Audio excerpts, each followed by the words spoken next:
Kirk is also a creator and loves pop culture and the kitsch, just like your podcast host. Shit. Okay, I'm going to say it in a different way because I clearly can't put two O vowels together. Hey everyone, it's Elliot. And Todd. Welcome to Two Designers Walk Into a Bar, an ongoing conversation about pop culture and iconic design.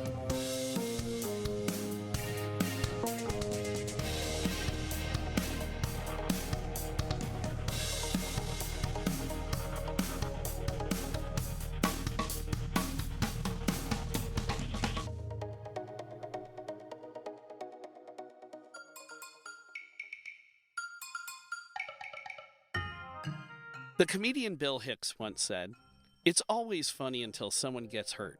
Then it's just hilarious." He also said there's nothing funnier than a podcast with two guys in a bar, except me and pretty much every other comedian I know. I don't know if I believe that last one. But at any rate, in the spirit of the first sentiment, we're going to discuss two items that promised hours of fun that were found in the pages of comic books for quite literally decades. So today we're pitting two more family favorites against one another.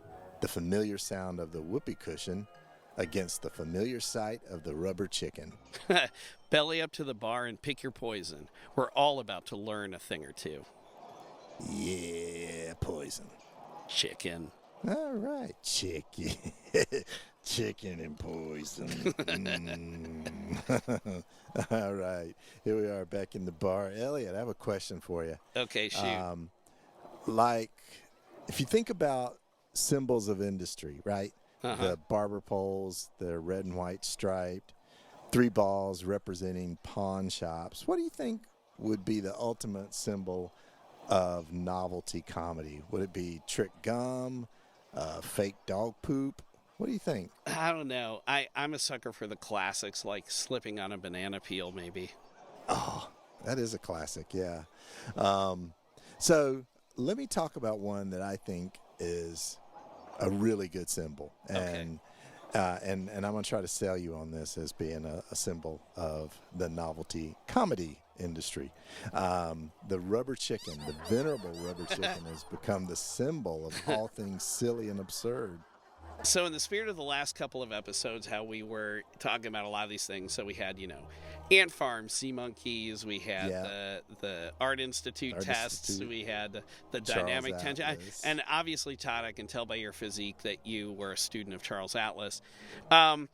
Did you? I've seen in stores rubber chickens. I don't think I've ever known anybody who at least admitted or showed off the rubber chicken in their prop comedy collection. So did you ever own a rubber chicken? I did, actually. Really? In a couple This forms. is Yeah, great. and I had a rubber chicken keychain one time too. And you got to have a rubber chicken. That gets the party going. Right? Oh, okay. Nothing says silly and stupid quite like a rubber chicken. Okay. Right? Yeah, okay. Right? Well, knowing your CV, this holds up. Yeah, that does. Yeah. I put that at the top, right? Yep. But here's the funny thing. Like, the origins of the rubber chicken are pretty inconsistent. And I was like, yeah, this has got to be something, right? Somebody had to do this. It had to evolve. I had kind of an idea where I thought it might be peaking, but I was like, yeah, let's look into this some. So it probably goes without saying, like, rubber chickens weren't really a thing until the rubber age, which was dawning around 1839. Okay. And that's about the time show business historians think it first kind of flopped on the stage. So I think that makes sense. But there's also this legendary English clown named Joseph Grimaldi, who had a role in getting the plucked rubber chicken fowl to the stage too. Ooh, okay, hang on just a minute. I'm going to put in an order for some wings so I can sit back and hear this story. Oh, insult to injury right there. Yeah, okay. All right, good.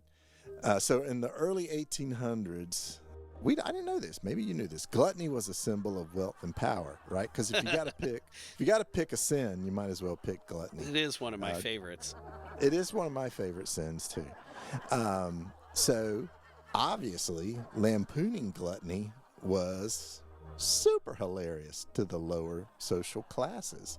And this English clown, Joseph Grimaldi, what he would do is he would take the stage with fake food props stuffed in his giant pockets and use that to poke fun at the upper class. Like he just had, more food than he could really need. So it was just hanging on him all the time. And the British audiences ate it up. Good pun. See what you did there. So Grimaldi was sort of, the 1800s Gallagher? Yeah, 1800s Gallagher, name your prop comic, yeah. And he was widely praised for kind of developing this art of prop comedy. It's hard to think about it, but that just didn't exist until then. And we can thank him for another fabulous comedian, Elliot, Carrot Top, right? I'm not sure thank is the word I would use. Okay, all right, well, we won't discuss Carrot Top then. So fake food was his thing. And maybe a fake chicken, not a rubber chicken yet, because he died before, even a decade before rubber was invented. So it could have been another form of a fake chicken. But then there's other comedy scholars that say the rubber chicken goes back way further than that. And I think you'll love this one. The dead chicken gag may have its origins in medieval times, believe it or not. You mean the restaurant chain? No. Because I've had some of their chicken, and it's a rubber chicken? Yeah, I believe they do, in fact, serve rubber chicken. Well, that's a good one. That would be nice, wouldn't it? But no, oddly enough, the real medieval times, the middle of the 1500s, because oddly enough, dead chickens were pretty plentiful back then, and jesters could easily just toss them around into the audience as funny props. And I bet that was hilarious, don't you? Okay.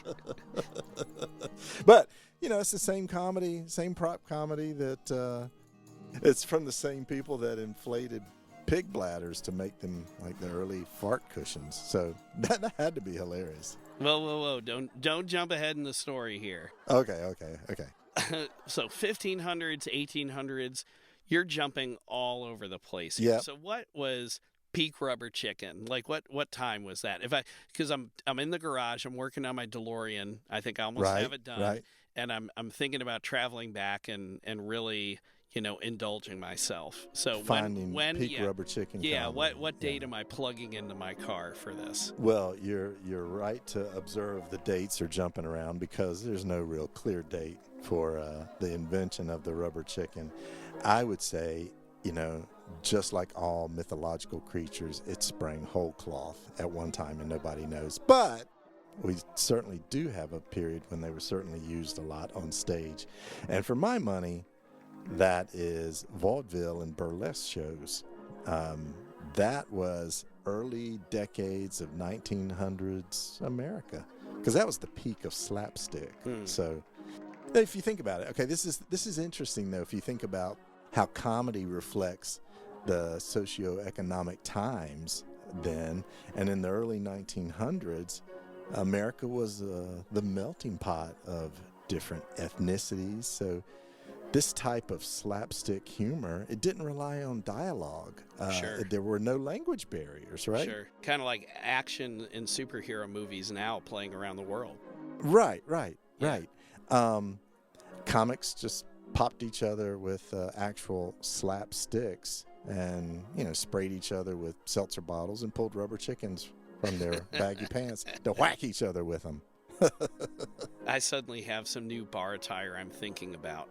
Some baggy pants. Yeah, rubber chickens and right. So anyway, so that's comedy, right? I mean, that's the old standbys. So you mentioned this was roughly 100 years ago. Were people just laughing at wacky shit? So you mentioned the Middle Ages, chickens getting tossed in the crowd. Now you have rubber chickens and seltzer water. A lot of like physical interaction with the props and everything like that. What's going on here? I love we're having this conversation as part of my PhD dissertation on comedy and props. I'm really glad we're talking about this. This will help my defense greatly. Oh, okay. Good. But you asked a question, and like I said, it was kind of the peak of slapstick. And do you know where the term slapstick comes from, by the way? No, hit me. Okay, I wish I could. There's rules against that in the bar. No, but it's actually a stick that had like another flat piece of wood attached to it that would flap. Yes. And so to cue the audience to laugh, they would slap each other with the stick and it would be like whack, you know? Yes. And, yes. Come on, again, hilarious, right? Yeah. Hey, hold on. Suddenly I have afternoon plans. I have something I need to do before our next recording session. Okay. But, think about burlesque. It was camp and it was bawdy. You know, people ate this stuff up. Mm-hmm. Yeah, it was very over the top. Yeah. Yeah. You know, it's probably intense with sawdust floors and, hoochie coochie dancers and pulling. Yeah, very much like Carnival, the show we've talked about. Yeah. Carnival talks about this a lot. It's really well done. So pulling a large floppy phallic thing out of your pants and smacking somebody with it, so it's kind of dirty, kind of funny. But it was like, hey, my floppy rubber chicken is bigger than your floppy rubber chicken. Okay, so some of this starts to sound maybe a bit more contemporary. So it's the witless alpha male ranking that's going on where, it's all about male virility and again, going back to Charles Atlas, the bigger guy kicking sand, or in this case, a bigger rubber chicken in the face of the guy with a smaller rubber chicken.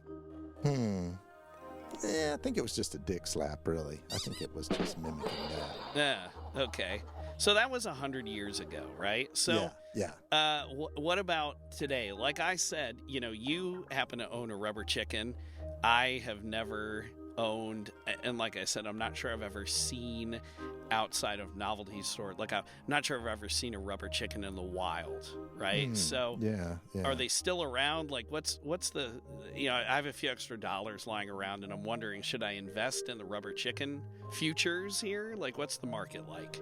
That's you're right to use the word investment, because investments should be things that you love and you feel strongly about. I don't think it's going to return on that investment, but you never know. But here's the thing. You ask how big the market was. We really don't know, because no one owns the patent to a rubber chicken, oddly enough. But I did read about this guy named Jim Rose, and he's president of Luftus International, which is a family-run Salt Lake City novelty company. Been around for a long time. He says even among the classics, and I'm talking your plastic dog do, your fart whistles, disappearing ink, he says his most famous item is still the rubber chicken, and he guesses they sell between 10 to 20,000 per year. You know what? I'm thinking we could rename this podcast Fart Whistle. I love that too. How about plastic dog do and fart whistles? That was like our dancer names. Yeah, in college, is that like Ponch and John?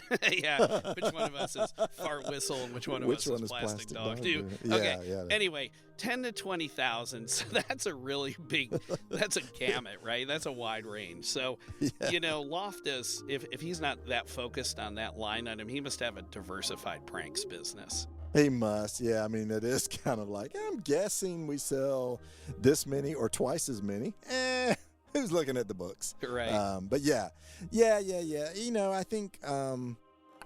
think they're still pretty widely sold. We know that Americans buy more rubber chickens than any other place in the world, and there's even some things like still today that are built around rubber chickens. Like there's an annual ladies rubber chicken tossing contest every year at the Iowa State Fair. Surely you've heard about that. But only the ladies. Only the ladies, yeah. And be remiss if we didn't give a shout out to this year's winners of the ladies rubber chicken tossing contest at the Iowa State Fair. There's Jay Wilson of Des Moines, and in the over 50 group, congrats to the winner, Becky Reber McAfee from Avondale, Arizona. Enjoy your ribbons, ladies, and the $5 of the first prize money that goes along with that. Okay, so Jay and Becky, if you're listening, contact us for some free congratulatory two designer swag. Good game. Yeah, it's no rubber chicken, but you deserve it, right? They earned it, yeah. So while we're talking state fairs and other Lake Wobegon news, the Guinness Book of World Records title holder for the largest rubber chicken toss is 1,013 people. And that was achieved by Saboba Casino in San Jacinto, California on, not too long ago actually, April 29th, 2017. So wait, is this one, when you say largest rubber chicken toss, is this one giant rubber chicken and it took 1,000 people to lift it? No. It's a big group of people. It's 1,000 people, and each of them have rubber chickens, and they start throwing them at each other. Funny. It's hilarious. Okay. Get it? You get it? Can we find video of this or a photo of this or something? I bet we could. I mean, it's historical. It was a Guinness Book of World Records thing. So Guinness Book should have it for sure. There's even a coda to this, an ironic coda, as we like to say. Alice Cooper, the rocker Alice Cooper, tried to break the record just a few years later on the 50th anniversary of his notorious chicken incident. You know about that? Hold on. What was that? No, yeah.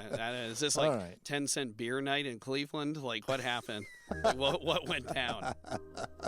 Oh, that does sound like a fun time, 10-cent beer night in Cleveland. Okay, just real quick. The Alice Cooper Band, they were performing at the Toronto Rock and Roll Revival Festival in September of 1969 when someone threw a live chicken named Pecker on stage. You can't make this up. Alice, he's a city boy from Detroit, right? Sure. He thought reasonably that chickens could fly. So he picked up the chicken, he threw it into the air, expecting it to fly away. But you and I know chickens don't fly, and you can guess what happened to it when it landed in the audience, right? Yeah, poor pulverized Pecker. Yeah. You can say that again. Two final things. First, did you know there's a rubber chicken museum? Well, I do now. Yeah, you do. Okay, we love Archie McPhee, right? You know Archie McPhee, the novelty company? Oh, yeah.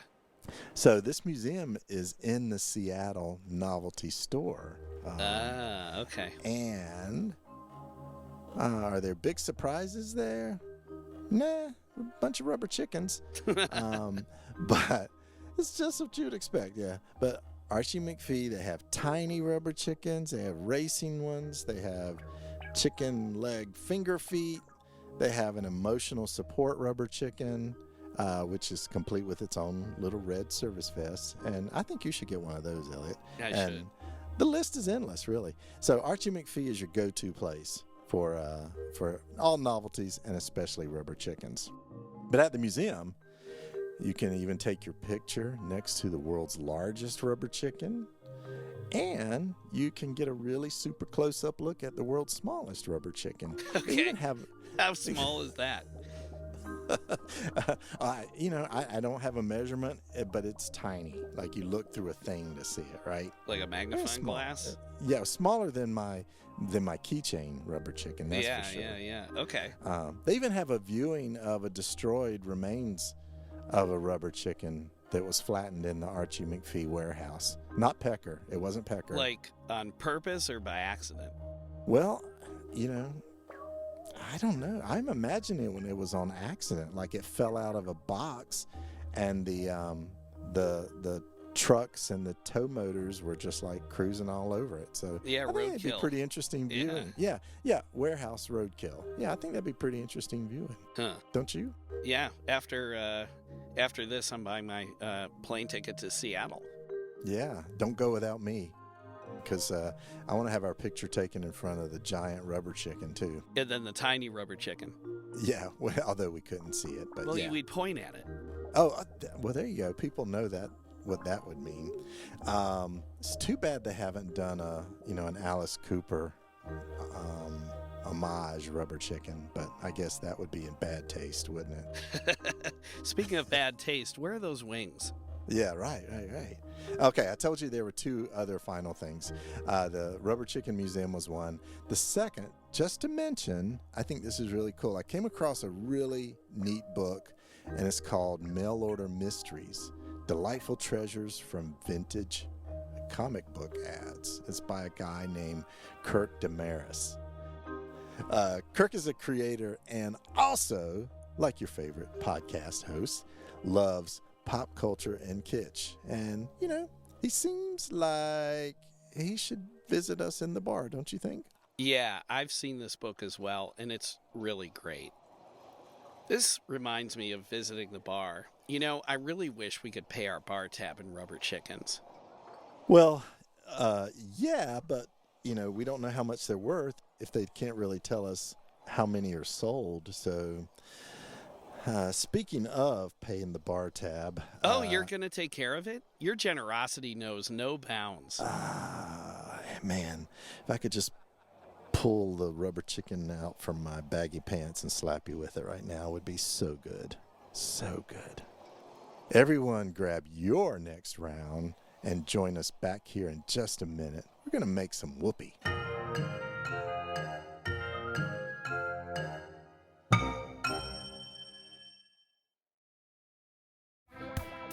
Hi.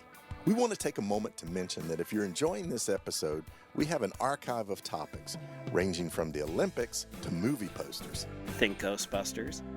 Iconic images. Think Bigfoot. Punk music. The Ramones. Saturday morning cartoons. The Pink Panther.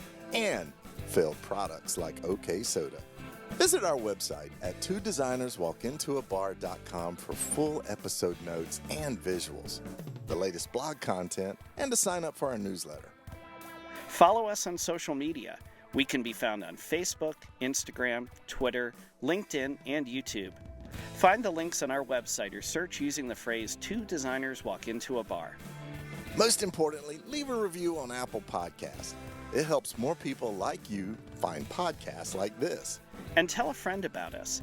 Send them a link to our podcast from your listening platform of choice.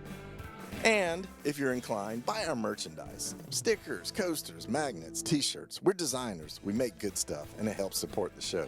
Get in touch. Use the contact form on our website or send an email to hello@twodesignerswalkintoabar.com. We read every message we get. Honest. And we're available for speaking gigs. Email us to learn more. Okay, now, back to the bar.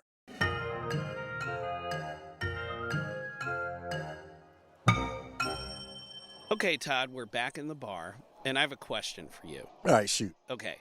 When I say flatulence humor, aside from our podcast, what comes to mind? Oh, my gosh. Well, there is, I love farting farm animals. Cows do that a lot, obviously. That's what's ruining the ozone, people, by the way. You know that. Methane, yeah. I love a fart joke in any form. I can't have it enough. It's just, if you've got a dead space and you need a laugh, nothing's going to do it like a fart, right? Well, that's why we have the fart whistle, I guess. That's right. But okay. What's really accessible to everybody, though, if you want that kind of humor, that's got to be the whoopee cushion. Yep. You just sat on it. Yep. Oh, see what you did there. That would be a good place for a fart sound effect, wouldn't it? Yeah, we'll drop one in there.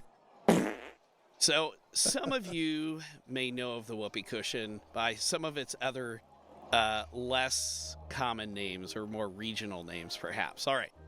The farting bag, the poo-poo cushion, the windy blaster, the raspberry cushion, blaster. Or wait for this last one, okay. the boop-boop-a-doop. Oh, man. Well, that's hilarious. I don't think I would buy a boop-boop-a-doop. Oh, you never know. I think it's all about how it's positioned, right? Yeah, you're right. Most people, though, especially those first introduced to it via the sophisticated humor of comic books, of course, know it as the whoopee cushion. Right. Now, I will say that we tend to be suckers for the classics of this podcast. So we talked about with vaudeville. I just didn't know until doing research on the whoopee cushion how much that is, in fact, the truth. Oh, okay. Say more about that. All right, Todd. So it turns out lowbrow culture spans millennia. As it should. Thank you. Thank you, my relatives. That's right. Yeah. Well, apparently you are descended from the Romans then. Oh, yes. okay. So the whoopee cushion has reportedly been used since ancient times. Really? So there was a Roman emperor named Elagabalus who reigned from 2018 to 2022 AD. Wow. And he was said to enjoy practical jokes at his dinner parties. I mean, let's be honest, who doesn't? Yes. And so he often placed what were called quote-unquote air pillows made from animal bladders. You had mentioned that earlier. Yeah. How about that? Yeah, under the chairs of his more pompous guests. So he was targeting here. He knew who he had in the crosshairs for his jokes. Yeah. So get this, though. He started his rule in Rome at age 14. So yeah, he was in, he came by it honest, the whoopee cushion. Yeah. And then he was assassinated at 18. Oh, wow. Yeah, so maybe it was because of his pranks. Research there is fuzzy. Yeah, so, still, Rome, cornerstone of civilization in so many ways. True. But, Todd, I'm not done yet. Okay? Oh, okay. All right. So, about 7 centuries later, the emir... Well, there's a break in time, right? Yes. Yeah, so we've hopped forward about 700 years here. And the emir Ziyadat Allah III of Ifriqiya. And Ifriqiya is the northern part of Africa. Oh. And it is said that he enjoyed hiding inflated animal bladders under the cushions of his palace for unsuspecting guests to sit on. So I don't know if he knew about the Roman tradition. Maybe he came by this independently. But then in doing some additional research, this may or may not actually be true. So we're not sure if he was also a pioneer in prop comedy. Oh, okay. 2 things. Yeah. First of all, major props to you for pronouncing all of these names from different civilizations in different times, when I only had to talk about winners of the Iowa State Fair. And secondly, enough with the history lesson, though. Let's get down to some funny business, all right? Sure, I agree. Okay, so the modern rubber whoopee cushion was invented in the 1930s, by what I'll refer to, I'm going to call them the Gem Rubber Company. J-E-M. Okay. It's in all capital letters. Might be J-E-M. It might be Gem. Gem is more fun to say. Okay. So I'm going to say Gem. Okay. So the Gem Rubber Company of Toronto, Canada. And one day, so this is during the Depression, some of the employees were experimenting with scrap sheets of rubber. Okay, so how did they stumble on this? Like, were they just trying to make balloons, or were they smacking each other with it? They couldn't have known about ancient Rome, could they? You know what, Todd? I don't know. Yeah. But I do know that these Canadians were successful and resourceful, okay?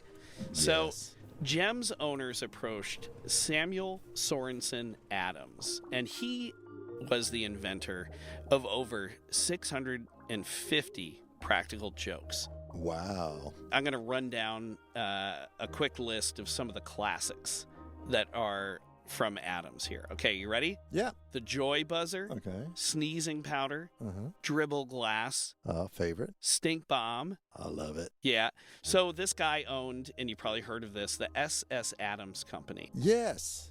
Right. Okay. So S.S. Adams gets approached by Gem with their newly invented item. And Adams thought that the whoopee cushion was, quote unquote, too vulgar and would never sell. Huh. And this was said by a guy from New Jersey. Oh, he should have studied practical joke history. Yeah, that's what I'm saying. Yeah. Yeah. Okay, so Gem then starts pumping these suckers out on their own, right? They're like, well, we don't need this guy. Like, we already came up with it. We know how to make it. So while we think of whoopee cushions as being red, right? When that pops in your head. Yeah. These were sort of a mint green, and they had, you'll love this, they had an illustration on them of a kid wearing a kilt, boots with spurs, and toting a gun. What the hell? That's a prankster wardrobe if I've ever seen one. I know. We should wear that to the bar the next time we stop should, in. yeah. Yeah, they wouldn't let us in, probably. No.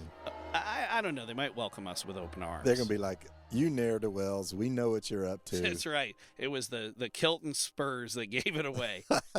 Okay. And the original Whoopee cushions also had a wooden mouthpiece, like a wooden stopper, apparently. So now we think of them as being more like true balloons. And I love the thought of a combination kazoo and whoopee cushion. Can you imagine going into band class with that?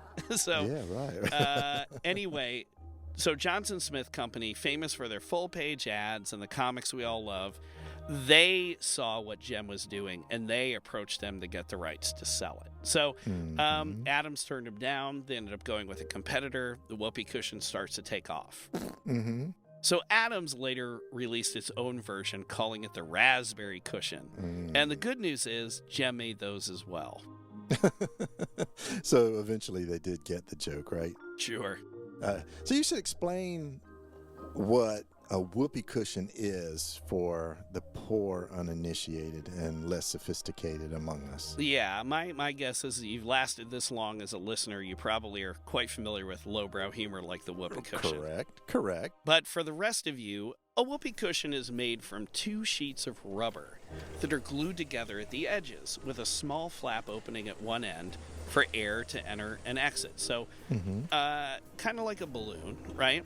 So sort of like one of those Party City foil balloons. If you think about how they're kind of round, but they're not a circle, you know, they're kind of flat at the front and back for the pictures. That's what a whoopee cushion is turned sideways. Okay, all right. So these things are pretty cheap, right? They aren't durable, they break easily, especially if you blow them up too much or they're sat on with excessive force. And Johnson Smith sold whoopee cushions for $0.25 a piece, and this was during the Depression. But they also came out with a deluxe version made with fabric reinforced rubber that was much stronger, and that cost $1.25. So Todd, that was 5 times as much. Yeah, but I'd argue a good fart sound is a great way to end some depression. True. I can't argue with that. Yeah. So at some point, the color went from green to red, and today they come in a bunch of different colors. And it turns out that there's another type of whoopee cushion. So now we're getting into subtleties. You talked about all the variants of the rubber chicken, from the keychains to the giant one, whatever. So there are self-inflating whoopee cushions that have an interior sponge, and that keeps them normally expanded. So you don't have to inflate them. They sort of just reinflate on their own as the sponge expands. I love that. That does sound high-tech, though. Oh, yeah. Well, look, either way, you place the cushion on your seat, you cover it with a blanket or some other form of material like a cushion or something. And then when the unsuspecting victim sits on it, the air is forced out, the flap vibrates, and it makes a fart sound. Flatulence humor. There's nothing better. There really isn't. Yeah. So if the victim happens to sit on the opening and blocks the airflow, that's when the cushion could pop, right? Oh, okay. Yeah. Okay, so Todd, for this reason, seasoned veterans, the professionals among us, they will always place the whoopee cushion so the opening extends towards the front of the chair where it's less likely to be sat on. However, of course, the hazard is someone might see that part hanging out and they might not sit down. Okay. All right, hold on. I'm writing this down. Just pro tips. Yeah. Draw some diagrams nozzle too. out the front. Okay. Yeah. Okay. I'm drawing. Yeah. Okay. All right. So, like all great art, it's all about the technique, right? Absolutely. Okay. So as we wrap up, I want to mention a couple of pop culture nuggets related to the whoopee cushion. Okay. All right. So first, in a 1942 movie, Road to Morocco, Bob Hope and Bing Crosby, they slipped a jury-rigged whoopee cushion under a shake. And as you can imagine, laughs and hijinks galore soon follow.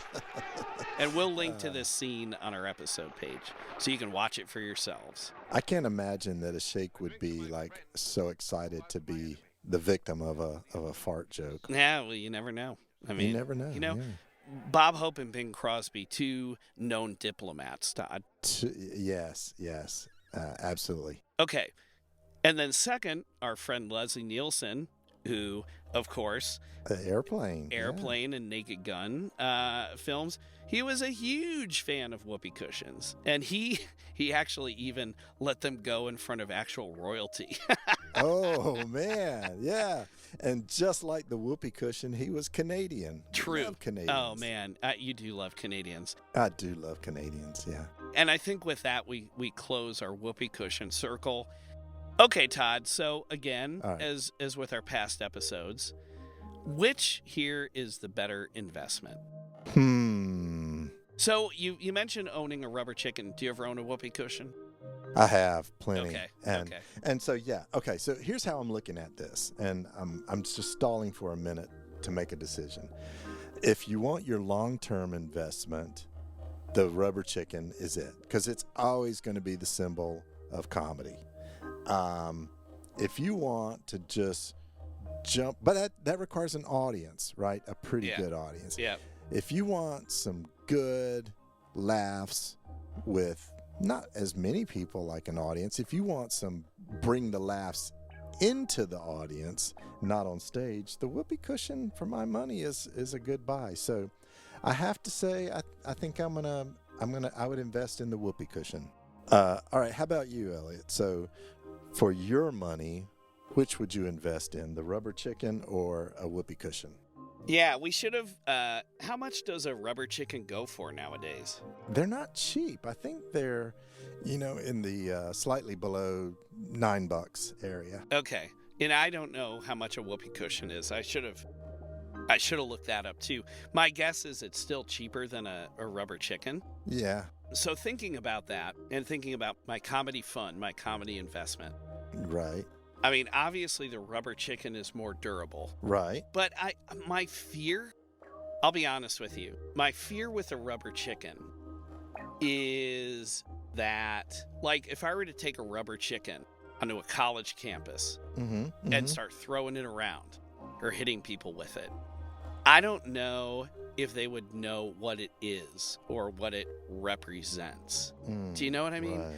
Yeah. Whereas, like, if I were to go over to the student union, slide some whoopee cushions around, or go into the library and do that, which would probably be even better, I think people would know what a whoopee cushion is. Farts are timeless. Yeah, they really are. Yeah, they really are. So I think in terms of, like, the money spent versus the humor payoff, like the ROI, my return on investment, I would have to go with a whoopee cushion too. I know that it's not going to have a bunch of shelf life. It'll break, even probably if I got one of the fabric reinforced ones. But you know what? Because they're so inexpensive, I can get a bunch of them. That's true.